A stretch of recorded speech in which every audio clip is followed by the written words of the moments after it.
কেন্দ্রীয় সরকারের কালা কৃষক বিল নিয়ে গোটা দেশ জুড়ে চলছে প্রতিবাদী আন্দোলন। থেমে থাকেনি রাজ্য।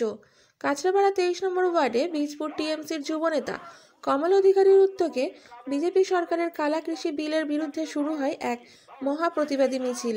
এই মিছিল রবীন্দ্রপল্লী থেকে শুরু করে ভূতবাগান রেলওয়ে কলোনি, 24 নম্বর ওয়ার্ড পাইপলাইন, নতুন পল্লী, হালিশহর মেন রোড, পানবস্তি হয়ে 23 নম্বর ওয়ার্ডের ভূতবাগান রেলওয়ে কলোনিতে শেষ হয়। এই মহামিছিলে পায়ে পা মিলিয়েছিলেন 24 নম্বর ওয়ার্ডের এক্স কাউন্সিলর অশোক কুমার মণ্ডল, 23 নম্বর ওয়ার্ডের এক্স কাউন্সিলর দীপ প্রকাশ রাম, সঞ্জয় দা, কৃষ্ণা, মিল্টন, দীপকজি, সুমন, সুবলদা, রাজুদা, আশিস কুমার দাস সহ একাধিক তৃণমূল কর্মীবৃন্দ।